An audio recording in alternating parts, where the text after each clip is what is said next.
क्या law of attraction सिर्फ Instagram का कोई मोटिवेशनल ट्रेंड है या फिर ये हमारे प्राचीन ज्ञान का हिस्सा है? एक पल के लिए अपनी आंखें बंद करो और उस रात को याद करो जब तुम अपने कमरे में अकेले बैठे थे। तुम्हें कुछ ऐसा चाहिए था जिसे तुम पागलों की तरह चाहते थे। वो एक जॉब हो सकती थी, एक रिश्ता या शायद पैसे और सफलता।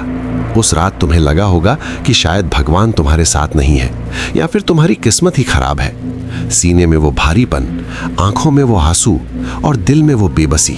अगर तुमने अपनी जिंदगी में कभी भी वो दर्द महसूस किया है तो शायद तुम्हें आज तक एक बहुत बड़ा झूठ बताया गया है। तुम्हें लगा कि लॉ ऑफ अट्रैक्शन किसी वेस्टर्न लेखक ने अपनी किताब द सीक्रेट में बनाया है।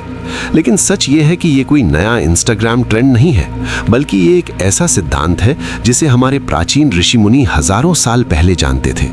हमारे वेद और उपनिषदों में बार बार ये कहा गया है कि ये पूरा ब्रह्मांड सिर्फ ऊर्जा और चेतना से बना है। आज की मॉडर्न साइंस भी धीरे धीरे इसी दिशा में पहुंच रही है।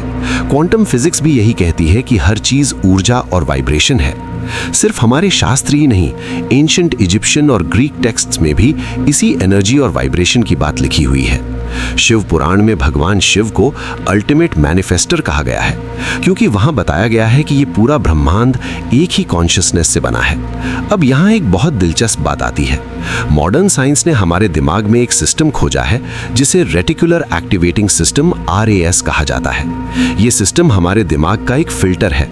हर सेकंड हमारे दिमाग में करोड़ों जानकारी आती है, लेकिन RAS तय करता है कि हमें क्या दिखाना है और क्या अनदेखा करना है। उदाहरण के लिए, अगर तुमने तय कर लिया कि तुम्हें लाइफ में अमीर बनना है, तो अचानक तुम्हें हर जगह बिजनेस के आइडियाज दिखने लगेंगे, सक्सेसफुल लोग दिखने लगेंगे, अवसर दिखने लगेंगे।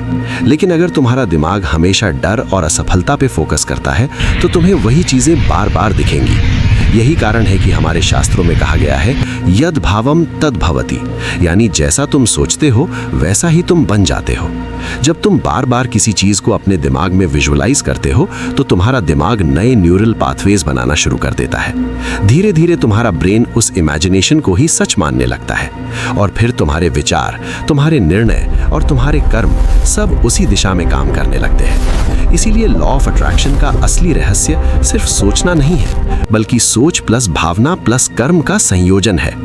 अब सवाल यह है कि हम अपने दिमाग को इस यूनिवर्स की ऊर्जा के साथ अलाइन कैसे करें। यहीं पर हमारे प्राचीन योग विज्ञान का एक बहुत गहरा सिद्धांत सामने आता है, योग निद्रा। जब तुम रात को सोने जाते हो तो धीरे धीरे तुम्हारा दिमाग बीटा वेव्स से निकलकर अल्फा और थीटा वेव्स में चला जाता है। ये वो अवस्था है जहां तुम्हारा कॉन्शियस माइंड सो रहा होता है, लेकिन तुम्हारा सबकॉन्शियस माइंड पूरी तरह जाग रहा होता है।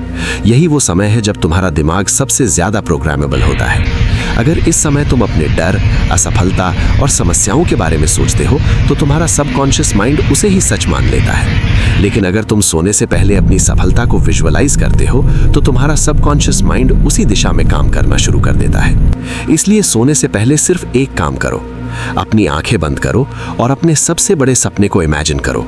उसे ऐसे महसूस करो जैसे वो अभी इसी वक्त तुम्हारी जिंदगी में मौजूद है।